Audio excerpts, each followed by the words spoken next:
తాకట్లో ఉన్న బంగారాన్ని విడిపించి ఆ రోజున మార్కెట్ ధర కట్టి మిగిలిన డబ్బును మీకు అందిస్తుంది కొమ్మూరి గోల్డ్. నమస్కారం, వెల్కమ్ టు ఐ డ్రీమ్. ధర్మ మార్గం విత్ విజిత కార్యక్రమానికి స్వాగతం.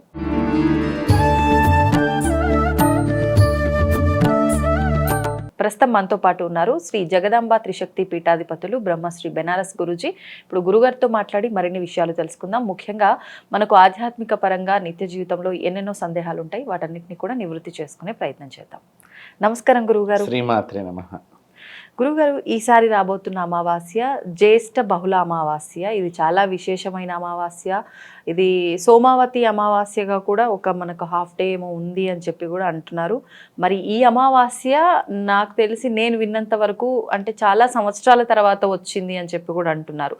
అసలు వాస్తవం ఏంటి? మరి ఎందుకు ఈ అమావాస్య ఇంత ప్రత్యేకమైనది? దాని గురించి వివరించండి. గురవే సర్వలోకానాం భిషజే భవరోగిణాం నిధయే సర్వ విద్యానాం శ్రీ దక్షిణామూర్తయే నమో నమః. శ్రీ గురుభ్యో నమః. మీరు అడిగినటువంటి ప్రశ్న చాలా ఉత్కృష్టమైనటువంటిది, ఉన్నతమైనటువంటిది. ఎందుకంటే మనం అధిక మాసంలో ఉన్నాం ఈసారి. అవునండి, అధిక మాసంలో, అధిక జ్యేష్ఠ మాసంలో ఆదివారంతో కలిపి సోమవారంతో వచ్చినటువంటి అమావాస్య 2 రోజులుగా ఉంది. ఓకే. ఆదివారం మధ్యాహ్నం నుంచి సోమవారం ఉదయం దాకా, ఉదయం 9 గంటల్లో వరకు ఈ అమావాస్య ఈసారి మనకి వచ్చింది. ఓకే. ఈ అమావాస్య 2 రకాలుగా దీన్ని మనం ఉపయోగించుకోగలిగినటువంటి వాళ్ళు. ఆదివారం వచ్చింది కాబట్టి అనుష్ఠాన పరులకి, ఓకే, మంత్రం ఉపదేశం తీసుకున్నటువంటి వారికి, అలాగే హోమం చేసుకునేటువంటి వారికి సాయంకాలం పూట ఈ అమావాస్య ఉన్నది ఆదివారం పూట చాలా విశేషమైనటువంటి, చాలా శక్తివంతంగా పనిచేస్తుంది మనకి ఈ రోజున. అందులో ఆదివారం పౌర్ణమి వచ్చినా, ఆదివారం అమావాస్య వచ్చినా తాంత్రిక శక్తులు చాలా బలంగా పెరగటానికి అవకాశం ఉండేటువంటి సమయం.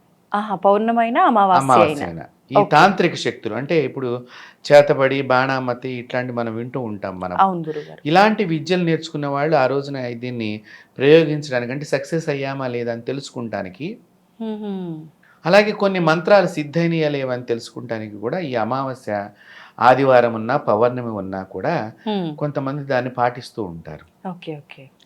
అలాగే ఈ చేతబడి, ఈ దుష్ట ప్రయోగ తాంత్రిక బాధలు చేసేవారమ్మా గోరింటాకు చెట్టు మీద, కరివేపాకు చెట్టు మీద, తర్వాత నిమ్మ చెట్టు మీద ఇట్లా కొన్ని చెట్లను ఎంచుకుంటారు ప్రత్యేకించి. అంటే చెట్లపైన చేస్తారు. చెట్లపైన ముందర ఈ మంత్ర ప్రయోగాన్ని చేస్తారు. చేసినప్పుడు ఆ చెట్టు ఎండిపోతుంది, నిలువున ఎండిపోతుంది. సో ఆ ఎండిపోయినప్పుడు వీళ్ళకి మంత్రం ఫలించినట్లు లెక్క, అంటే మంత్రశక్తి వచ్చింది. ఇక మనం ఎవరినైనా కూడా ప్రయోగం చేయడానికి అవకాశం. ముఖ్యంగా ఈ చెట్ల పైన ఎందుకు గురుగారు? అంటే ఇవి సహజంగా ఇంటికి దగ్గరలోనే ఉంటాయి. అవును. ఇప్పుడు వేప చెట్టు ఇంట్లోపల పెట్టుకోలేం కదా. బాగా పల్లెటూళ్ళల్లో అంటే ఏదో ఒక అరెకరా స్థలం ఉంటుంది, ఇల్లేదో ఉంటుంది, అక్కడ ఏదో యాదృచ్ఛికంగా పెరిగే చెట్లు అంతే, అవి మనం కావాలని పెంచుకోము. ఇప్పుడు రావి చెట్లు, మర్రి చెట్లు, వేప చెట్లు ఏదో ప్రాంగణానికి దగ్గరగా ఉంటే ఆస్వాదన చేస్తాం, కానీ ఇంటి లోపల పెట్టుకోలేము. ఇప్పుడు ఇంటి లోపల సహజంగా ఇండిపెండెంట్ హౌస్ ఉండేటువంటి వాళ్ళు సహజంగా ఆడవాళ్ళు ఏం చేస్తారు, కాస్త గోరింటాకు అంటే ప్రీతిగా ఉంటుంది. సరే, ఇంట్లో కరివేపాకు చెట్టు ఉంటే గబుకున పోపు వేసుకునేటప్పుడు ఉపయోగపడుతుంది అన్నట్టు ఫ్రెష్గా అప్పటికప్పుడు తుంచేసుకుని గబ పరిగెట్టి ఒంటింట్లో పడేస్తూ ఉంటారు. కొన్ని ఇళ్లలో జరుగుతూ ఉంటాయి. సో ఇలాంటి అందులో దాని మీద చాలా మమకారంతో కూడా ఉంటుంది. ఆ ఇంటి ఇల్లాలు ఆ చెట్ల మీద చాలా మమకారం ఉంటుంది. పచ్చని పూలు పూసే చెట్టు, ఇప్పుడు మల్లె పూల చెట్టు కానివ్వండి, ఇలాంటివి కూడా ఈ పచ్చగా పూలు పూసేటువంటి చెట్లు, అలాగే మనకి పళ్ళు కాసేటువంటి చెట్లు, వీటి మీద ఈ ప్రయోగాలు చేయడానికి అవకాశం ఎక్కువగా ఉంటుంది. ఇప్పుడు అలా ఇంట్లో ఉన్న చెట్టు పైన ప్రయోగం కనుక చేస్తే దీనివల్ల ఇంట్లో వాళ్ళకి ఎఫెక్ట్ అవుతుందంట. అంతేగా. ఇది ఒకసారి ఒక పల్లెటూళ్ళలో జరిగిందమ్మా. ఒకసారి ఆ ఇంటి యజమానికి చేశారు. గోదావరి జిల్లాలో ఒకసారి ఒక పెద్ద ఒక 60 ఏళ్ల పైన ఉన్నటువంటి యజమానికి చేశారు. పాపం. చేసినప్పుడు వారికి పెద్ద దొడ్డి ఉండేది. ఉమ్, ఆ దొడ్లోకి వచ్చి చెట్టు మీద ఇదివరకు మనకి పల్లెటూళ్ళల్లో ఒక గమ్మత్తైన విషయం ఏంటంటే చెట్లని ప్రహరీ గోడలాగా పెంచుకునేటువంటి వాళ్ళు. ఉమ్, మీరు అవును. గమనిస్తే ప్రహరీ గోడలాగా పెంచుకోవటం, రాళ్ళు పేర్చుకోవటం ప్రహరీగా చిన్న రాళ్ళలాగా పెట్టి దానికి తీగ పారే చెట్లన్నీ కూడా పెట్టినట్టు పెట్టుకునేవాళ్ళు. అవును. అలాగా ఈ చెట్టు మీద ఒకరు ప్రయోగం చేస్తే ఉమ్, అప్పుడు ఆ తెల్లవారుజామున ఆయన బయటకు వస్తాడు. అప్పుడు ఈ చెట్టు మీద నుంచి గాలి ఆయనకి వెళ్ళి తగులుతుంది. సో మనం అనుకున్న ప్రయోగం సక్సెస్ అవుతుంది అనుకుని వాళ్ళు చేశారు. ఉమ్, అయితే అదే సమయంలో ఆ రోజున ఆయన రాకుండా వాళ్ళ పెద్దమ్మాయి బయటకు వచ్చింది. ఉమ్, ఆ పెద్దమ్మాయికి తర్వాత వ్యాధి సంక్రమించింది. అయ్యో. ఒక ఫిట్స్ లాగా రావటము, మూర్ఛ రోగంలాగా రావటము, ఉమ్, మళ్ళీ కోలుకోవటం, మళ్ళీ మూర్ఛ రావటం, ఈ విధంగా పాపం అమ్మాయి మరణించేదాకా కూడా ఆ వ్యాధితోనే బతికింది. బతకడానికి ఆవిడ మీద కాదు కాబట్టి తొలిగా ఆవిడ మీద ఈ ప్రయోగం బాధ వెళ్ళింది. అప్పుడు మళ్ళీ తొలిగా ఈమెకి చేయకపోయినా చేసిన అతనికి కూడా ఎఫెక్ట్ అవుతుంది. చేసిన అతనికి తర్వాత కాలంలో ఇల్లు ఆస్తి నష్టపోవటం ఇవన్నీ కూడా జరిగాయి. అయ్యో. ఇల్లు తీసేసుకోవటం అవన్నీ జరిగినాయి. అయితే వారు ఇట్లాగే వారికి అనుమానం వచ్చి ఇంత సడన్గా ఎందుకు జరిగింది, ఇప్పుడు మనమా ఏమీ జరగలేదు, మనం చేసింది ఏం లేదు అని చెప్పి వారు పెద్ద అమ్మవారి ఉపాసనాపరుల దగ్గరికి పెడితే వారు ఇట్లా ఏదో తాంత్రిక బాధ ఏదో జరిగింది, మీరు వేరే వాళ్ళని ఎవరినన్నా ఆశ్రయించి ఆ తాంత్రిక బాధను తీసేసుకోండి అనుకున్నప్పుడు వాళ్ళు వచ్చి వీళ్ళ ఇంటంతా ఆవరణం తిరిగి ఆ చెట్టును చూపించారట. ఈ చెట్టు ఇట్లా ఎందుకు అయిపోయింది ఇట్లా అంటే వాళ్ళు అప్పటిదాకా ఆ చెట్టును ఆ చెట్టు మాడిపోయి ఉన్నది, పచ్చని చెట్టు మాడిపోయింది. ఇప్పుడు మీకు ప్రయోగ బాధ జరిగిందని నిర్ధారణ చేసి దాన్ని అంతా తీసేసేసి ఒక ముగ్గులాగా వేస్తారట. వాళ్ళ పద్ధతి వాళ్ళకు ఉంటుంది కదా, ఆ పద్ధతి ప్రకారంగా వేసి ఆ దుష్ట శక్తినంతటిని కూడా ఆ ముగ్గులోకి దింపడం అని అంటాం మనం. ఇప్పుడు మామూలుగా నిన్ను ముగ్గులోకి దింపుతున్నాడు రా అని మనం మాట్లాడుకున్నాం అంటే ఏమిటి, ముగ్గు లోపలికి ఆ దుష్ట శక్తిని తీసుకురావటం లాగా వాడిని నువ్వు వశం చేసుకుంటావు. ముగ్గులోకి దింపడం అంటే వశం చేసుకుంటామే కదా ఇక్కడ. ఇవన్నీ కూడా మంత్ర మాటలే. మనం నిత్య జీవితంలో కొన్ని మాట్లాడుకునేవాడు కూడా మంత్రాల్లో ఉండేటువంటి మాటలే. కాబట్టి అలాగా ఈ యొక్క ముగ్గులోకి ఆ శక్తిని అంతా తీసుకొచ్చి ఇది శ్మశానం దగ్గర పడేయండి, కరెక్ట్గా మీరు పడేస్తున్న సందర్భంలో మీ మీద ప్రయోగం చేసిన మనిషి అక్కడికి నడుచుకుంటూ వచ్చేస్తారని చెప్పారు. అంత పవర్ ఉంటుంది. కరెక్ట్గా ఇతను వెళ్ళి పలానా టైం అన్నీ చెప్పారు కదా ఈ గురువు గారు, ఈయన పడేసే టైంకి సొంతంగా వాళ్ళ తమ్ముడే వచ్చాడు అక్కడికి. ఎవరైతే ఎఫెక్ట్ అయ్యారో వాళ్ళ తమ్ముడే, అంటే అయిన వాళ్ళే చేస్తారు. కాబట్టి ఇట్లాంటి చెట్ల మీద ప్రయోగం అంటే ఈ ఆదివారము, అమావాస్య, ఆదివారము, పౌర్ణమి ఇవన్నీ కూడా చాలా బలమైనటువంటివి. మేము ఎందుకనే ఆ రోజున ఏం చెప్తామంటే అందరికీ కూడా చక్కగా మీరు మంచిగా అనుష్ఠానం చెయ్యండి. ఓకే, మీ గురువు ఇచ్చిన మంత్రాన్ని ఎక్కువ సార్లు, ఎక్కువ సంఖ్య మీరు ప్రాధాన్యత ఇచ్చి దాన్ని జపం చేస్తూ ఉండండి. ఆ జపం చేయటం మూలకంగా మీకు ఎటువంటి దుష్ట శక్తులు మీ దగ్గరికి దరిచేరవు. మరి ఇప్పుడు అనుష్ఠానం ఉన్నవారైతే చేస్తారు, లేని వారు సామాన్యులు ఏం చేసుకోవచ్చు అంటారు? లేని వారు చక్కగా మీరు అడిగారు, లేనివారు ఓం నమ శివాయ అనేటువంటి మంత్రాన్ని జపం చేసుకున్నా కూడా ఫలితం లభిస్తుంది. శ్రీమాత్రే నమః అని కానీ, ఇదే వారికి ఇష్టదేవత ఏదైనా సరే కానీ, మాకు మంత్రాలు ఏమి లేదండి, మేము ఏదో రోజు లలితా పారాయణం చేస్తాము, ఓ విష్ణు పారాయణం చేసుకుంటాం, ఒక హనుమాన్ అది ఆ సమయంలో కూర్చుని ఎక్కువ సార్లు చదవటం మనం చేయటం మూలకంగా దేవత ఆ శక్తి బాగా పెరిగిపోవటానికి ఆ సమయం చాలా బలమైనటువంటి, ఇక్కడ దాన్ని మనం పెంచుకుంటాం. కాబట్టి ఈ ఆదివారం అమావాస్య రోజున, అందులో జ్యేష్ఠమాసము, ఉత్తరాయణ పుణ్యకాలము, అధిక మాసము, దీనికి పురుషోత్తమ మాసం అని కూడా పేరు. కాబట్టి ఇలాంటి వచ్చిన సందర్భంలో విశేషమైనటువంటివి చూడండి. విశేషం అని ఎందుకు చెప్తున్నాము అంటే వీళ్ళు ఏదో ఈ గురువులు 4 డబ్బులు వెనకాతలు వేసుకుంటానుకో ఈ జ్యోతిష్కులు, ఈ పూజారులు ఇలాంటివి వాడుతూ ఉంటారని కొంతమంది మాట్లాడుతూ ఉంటారు. మాట్లాడేవాళ్ళు ఎప్పుడూ మాట్లాడుతూనే ఉంటారు. మీరు చూడండి, ప్రభుత్వం కూడా కొన్ని సందర్భాల్లో ప్రత్యేక ఆఫర్లు పెట్టి కొన్ని షాపులు వాళ్ళు కానివ్వండి, గవర్నమెంట్ కానివ్వండి, ఈ సమయంలో మీరు కనుక దీనిలో పెట్టుబడి పెడితే మీకు ఇంత బెనిఫిట్స్ ఇస్తామని చెప్పి కొన్ని స్కీమ్స్, కొన్ని ప్లాన్స్ అప్లై చేస్తున్నారా లేదా? అవును గురుగారు, చేస్తున్నారు. ఇప్పుడు కొన్ని పాలసీస్ కూడా హెల్త్ పాలసీస్ కానీ వెల్త్ పాలసీస్ సంబంధించినవి కానీ ఆ సందర్భంలో కొన్ని రోజుల నుంచి కొన్ని రోజుల దాకా ఈ ఆఫర్ ఉంటుంది, ఈ టైంలో కనుక మీరు పెడితే ఈ బెనిఫిట్స్ ఉంటాయి, తర్వాత ఈ పాలసీ ఉన్నా కూడా ఈ బెనిఫిట్స్ వర్తించవు అని అంటున్నారా లేదా? అట్లా బెనిఫిట్స్ వచ్చేటువంటి మాసం ఏదైతే ఉందో ఇది పురుషోత్తమ మాసము, ఈ ఆదివారం అమావాస్య ఇవన్నీ కూడా అలాంటి బెనిఫిట్స్ ఎక్కువగా మీకు ఇవ్వగలిగేటువంటి మాసాలు రోజు. కాబట్టి నేను మీకు అర్థం అవటానికి చెప్తున్నాను. మీరు బయట ఎట్లాగైతే ఇప్పుడు చూడండి ఆషాఢం సేల్స్ అని చెప్పి కొన్ని చీరల షాపుల వాళ్ళు పెడుతూ ఉంటారు. అంటే ఏమిటి, మళ్ళీ శ్రావణం నుంచి కొత్త సరుకు వస్తుంది, ఇప్పుడైతే చవక ఉన్న వాటిలో మీరు ఏవైనా కొన్ని పట్టుకెళ్ళినా కూడా 500 రూపాయలేను అంటాడు వాడు. అవును, కేజీ సేల్ అంటాడు రకరకాలుగా. మరి ఎందుకు పెడుతున్నాడు? మరి అప్పుడు మీరేం విమర్శించరే, వాడు డబ్బులు సంపాదించుకుంటున్నాడని. అవును, మరి ఇట్లా అన్నప్పుడే ఈ గురువులు ఏదో ఇట్లా కావాలని, అది మనం పిచ్చి మాటలు ఇప్పుడు కూడా మాట్లాడకుండా దానిలో ఉన్న పరమార్థం, వాళ్ళు ఎందుకు చెప్తున్నారనే పరమార్థాన్ని మంచిని గ్రహిద్దాం. నేను విమర్శకులందరికీ ఇదే చెప్తాను, విమర్శించటంలో తప్పు లేదు, సద్విమర్శ అయి ఉండాలి, మంచి విమర్శ అయి ఉండి అది మనం కూడా తెలుసుకోగలిగిన విమర్శ అయి ఉండాలి. మీరు ఇప్పుడు విమర్శ అని ఎన్నిసార్లు అంటుంటే నాకు ఒకటి అనిపించింది, మళ్ళీ ఇది కూడా గురువుని విమర్శిస్తున్నాం, ఇది ఒక దోషంగానే మారుతుంది కదా. దోషమే మారుతుందమ్మా. కాబట్టి మీరు విమర్శించటం అంటే గురువు దగ్గరికి వెళ్ళి, అయ్యా మీరు ఇలా చెప్పారు, దీనిలో ఉన్న కొంచెం నాకు అర్థం కాలేదు అని మీరు చక్కగా వారి దగ్గరికి వెళ్ళి వారిని సంప్రదించి ఆ విషయాన్ని తెలుసుకోవచ్చు, తప్పేం లేదు. మనకు కావాల్సింది ఏంటి, సరైన సమాధానం మనం శోధిస్తున్నాం. కాబట్టి మీలో శోధించాలనే పరిజ్ఞానం ఉంది, దానికి నేను సంతోషపడతా. ఇప్పుడు అవతల వారు శోధిస్తూనే కదా విజ్ఞానం బాగా వాళ్ళు కూడా తెలుసుకోగలిగేది. శోధన, సత్యశోధన కావాలని కోరుకుంటున్నారు, మంచిదే. దానికి ప్రేమతో శోధన చేయండి, అభిమానంతో శోధన చేయండి, అప్పుడు ఆనందమైనటువంటి ఆశీస్సులు మీకు వస్తాయి. ఆనందంగా మీరు మరిన్ని విషయాలు తెలుసుకోగలుగుతారు గురువుల దగ్గర నుంచి. కాబట్టి ఈ ఆదివారం అమావాస్య ఇలాంటి చెట్ల మీద ప్రయోగాలు చేయడానికి వాళ్ళ విద్యని నేర్చుకున్న తర్వాత ఇది మనకు పర్ఫెక్ట్గా మనం నేర్చుకున్నామని చెప్పడానికి వాళ్ళ దగ్గర పెట్టుకుంటారు కొన్ని చెట్లు తెచ్చి. కొంతమంది ఏం చేస్తారంటే ఇట్లా దారిమడి పోతూ చెట్ల మీద జల్లిపోతూ ఉంటారు. అప్పుడు మన మీద చెయ్యకపోయినా ఆ నెగిటివ్ ఎనర్జీ మన గోడ దాకా వచ్చింది కాబట్టి మనకి ఎఫెక్ట్ అవుతుంది.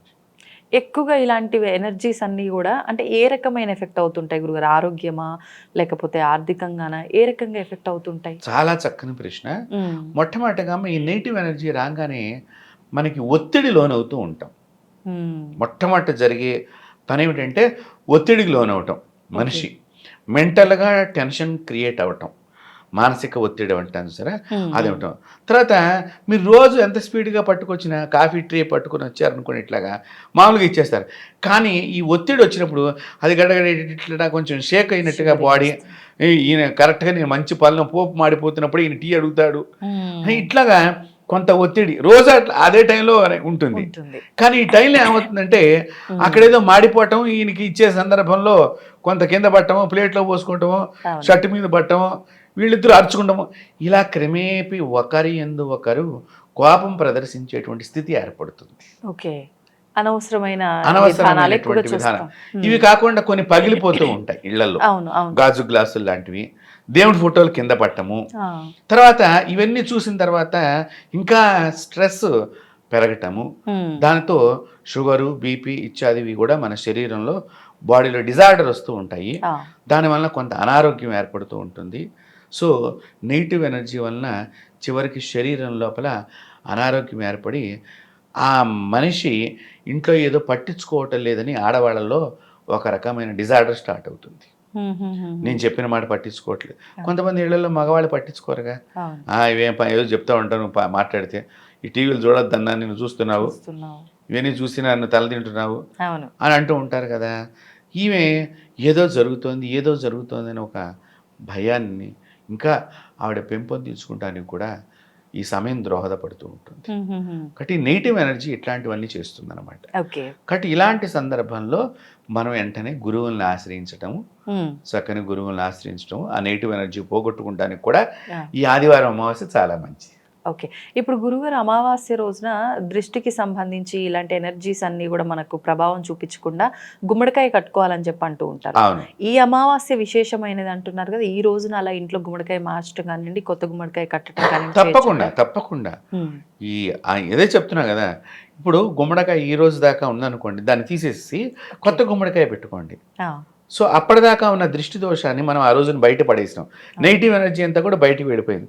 కొత్తది కట్టుకోవటం మూలకంగా మళ్ళీ అక్కడి నుంచి మళ్ళీ మన కొత్త శక్తిని మనం అక్కడ ఇప్పుడు కూడా గుమ్మడికాయని చక్కగా మీ దగ్గర ఉన్న అమ్మవారి దేవాలయంలో పూజ చేయించుకోవాలి. ముందు రోజే వెళ్ళి ముందర రోజునే మనం ఇవ్వాలి. ఆ అమ్మవారి దేవాలయంలో పూజ చేస్తున్నాం. ఎందుకు అమ్మవారి దేవాలయం అనే చెప్తున్నాను అంటే, మీరు పుట్టాలి అనే సంకల్పం, లోపల గర్భంలో శిశువు పుట్టాలనే సంకల్పం దగ్గర నుంచి వాడు పెరిగి పెద్దవాడయ్యి ఆవిడ చనిపోయే క్షణం దాకా కూడా ఈ బిడ్డలను ఎలాగైతే తల్లి కాపాడుతూ ఉంటుందో, గర్భం లోపల గర్భసంచి లోపల ఉన్నప్పటి నుంచి గర్భము బయటకు వచ్చిన తర్వాత కూడా ఆవిడ కాలం చేసేదాకా, తల్లి కాలం చేసేదాకా ఈ శిశువు గురించి ఎలాగైతే నా బిడ్డ బాగుండాలి ఆలోచన చేస్తుందో అది తల్లి మాత్రమే. అవును. కాబట్టి అలాంటి తల్లి అమ్మవారు. లోకమాత్రే నమః. అమ్మవారికి లోకానంతటికీ కూడా తల్లి అని పేరు, పార్వతీదేవికి. కాబట్టి అలాంటి లోకమాత్రని మనం ఆశ్రయించినట్లయితే మన ఇంటిని, మన పిల్లల్ని, మన వంశాన్ని అంతటిని కూడా అమ్మవారు కాపాడుతుంది. కాబట్టి అమ్మవారి దేవాలయంలో ఈ గుమ్మడికాయని పూజ చేయించుకోవటం చాలా శ్రేష్టం. అప్పుడు అమ్మవారికి అందులో ఆదివారం అమావాస్య కూడా అమ్మవారికి చాలా ప్రీతికరమైంది. అసలు అమావాస్య రోజునే అమ్మవారి పుట్టింది. అవునా? మరి లక్ష్మీదేవి దీపావళి అమావాస్య రోజునే కదా. అవును. కాబట్టి అమ్మవారే పుట్టింది కదా ఆ రోజున. ఆడపిల్ల మనకు అమావాస్య రోజున పుడితే కూడా చాలా మంచిది. ఆ ఇల్లు చాలా గొప్ప స్థితికి పెడుతుందని కూడా ఉంటుంది. కాబట్టి అంటే ఏంటి, దానికి అంత శక్తి ఉంది. అమావాస్యను కూడా వెలుగులు చేయగలిగేటువంటి శక్తి ఉన్నది స్త్రీకి.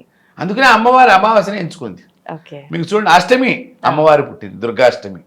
అవును. మీరు ఏది చూసుకున్నా కూడా అంటే ఏంటి, చెడు రోజుల్లోనే దేవతలు పుట్టారు. ఎందుకు? ఆ చెడుని ఎలా జయించాలి, చెడుని ఎలా పోగొట్టుకోవాలనే మార్గాన్ని చూపించడానికి వాళ్ళే స్వయంగా పుట్టి అలా కష్టాలు వచ్చినప్పుడు ఎలాగ మనం మార్గం వేసుకోవాలో బాట అనేది వాళ్ళు చూపించారు మనకి. కాబట్టి ఈ ఆదివారం రోజున చక్కగా అమ్మవారి దేవాలయంలో మీరు కూష్మాణాన్ని కట్టుకుని పూజ చేయించుకుని అదే రోజు మనం కట్టుకోవచ్చు. ముందు రోజు పూజ చేయించుకుని అయినా సరే ఆ రోజు మనం కట్టుకోవచ్చు. ఇప్పుడు మీరు అన్నారు ఇందాక, అంటే దృష్టి దోషం ఉంటే మనం ఆ రోజు మారుస్తాం కాబట్టి గుమ్మడికాయ, మార్చిన గుమ్మడికాయ ముందు ఏదైతే ఉందో దాన్ని బయట పడేస్తే వెళ్ళిపోతుంది. కానీ ఇప్పుడు ప్రస్తుతం బయట పడేసే పరిస్థితులు లేవు. డస్ట్బిన్ ఇంట్లో పెట్టుకొని అది తీసుకొచ్చి మళ్ళీ ఆ డస్ట్బిన్లోనే వేసి ఆ చెత్త అతను ఎప్పుడు వస్తాడో అప్పుడు తీసుకెళ్ళి వేయటం, ఈ రకంగా చేయటం వల్ల అసలు ఆ దోషం అనేది వెళ్ళిపోయే అవకాశం ఎంతవరకు ఉందంటారు? సహజంగా శాస్త్ర ప్రకారంగా ఇది విరుద్ధమైన పని. ఈ పనిని మనం మానుకోవటం చాలా మంచిది. ఇప్పుడు అపార్ట్మెంట్ జీవితాలు అయిపోయినాయి కదమ్మా. అవును గురుగారు. సో ఈ అపార్ట్మెంట్ జీవితం తీసిన తర్వాత కిందకి దిగి వెళ్ళి పారేయటానికి కొంచెం బద్ధకం వస్తుంది. ఆ బద్ధకమే దరిద్రము. ఆ బద్ధకాన్ని వదులుకున్న రోజున మీ జీవితం బ్రహ్మాండంగా ఉంటుంది. కాబట్టి దాన్ని తీసుకెళ్ళి పబ్లిక్ డస్ట్బిన్స్ ఉంటాయి, దానిలో వేసేయటం. లేదా అపార్ట్మెంట్లో కూడా గార్బేజ్వి సామూహికంగా వాళ్ళు ఏర్పాటు చేస్తూ ఉంటారు కింద. అలాంటి వాటిల్లో మీరు వేసేసేయండి, అయిపోతుంది. కానీ ఎట్టి పరిస్థితుల్లో మన ఇంటి లోపల మళ్ళీ తెచ్చి పెట్టుకోకూడదు, బయట పడేయటమే, దాన్ని విసర్జన చెయ్యాలి. మరి మరుసటి రోజు సోమవారం కూడా అమావాస్య కొంతవరకు ఉంది అన్నారు, ఆ రోజున ఏం చేయాలంటారు?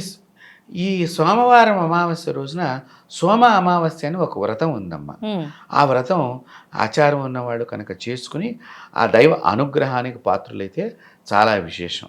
అసలు ఎందుకు చేయాలి గురుగారు ఈ వ్రతము? ఎవరు చేయాలి ఈ వ్రతం? అది చెప్తున్నా కదా, పూర్వం నుంచి కొన్ని నోములు కానీ వ్రతాలు కానీ మీరు గమనించినట్లయితే కనుక మనకి కంకణ మనం కట్టుకుని వ్రతం చేసుకునే ఆచారం ఉంది. కేదార నోము వ్రతం అని చెప్పి దానికి ఆ కంకణం కంపల్సరీగా ఉంటేనే చేస్తారు వాళ్ళు. అలాగే అనంత పద్మనాభ స్వామి వ్రతం ఒకటి ఉన్నది.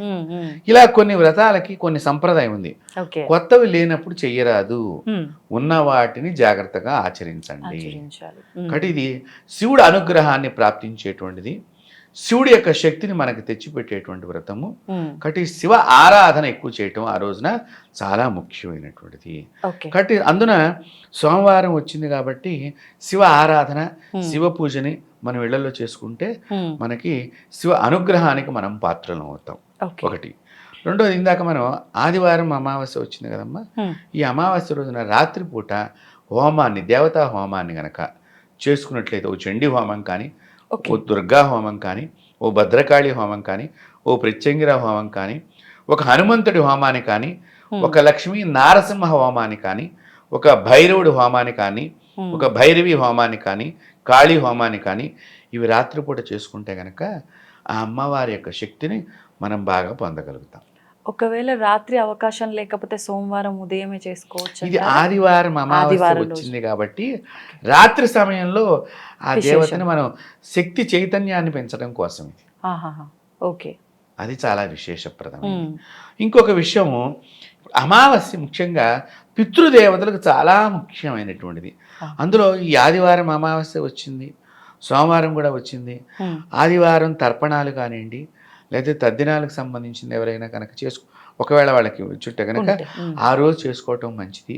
స్వయంపాక దానం ఇవ్వటం మూలకంగా కూడా ఈ అధిక మాసంలో, పురుషోత్తమ మాసంలో, అందున ఆదివారం అమావాస్య వచ్చిన మాసంలో మీరు మధ్యాహ్నం దాకా ఏమి తీసుకోకుండా ఉండి మీరు ఆ అమావాస్య ఘడియల్లో కనుక దానం చేసినట్లయితే మీ పితృదేవతలందరూ కూడా సంతుష్టులయ్యి, ఇటు పితృదేవతల అనుగ్రహం, దేవతల యొక్క అనుగ్రహాన్ని పొందేటువంటి ఏకైక రోజు ఈ పురుషోత్తమ మాసంలో వచ్చేటువంటి ఈ అమావాస్యను మనం అందరం కూడా సద్వినియోగం చేసుకోవాలని మన ఛానల్ ముఖంగా అందరికీ నేను తెలియజేస్తున్నాను. చాలా సంతోషం గురుగారు. చాలా వివరంగా, అంటే మనం ఏ రోజున ఏం చేయాలి, ఏ సమయం నుంచి ఏం చేసుకోవచ్చు, చక్కగా వివరించారండి. ధన్యవాదాలు. శ్రీమాత్రే నమః.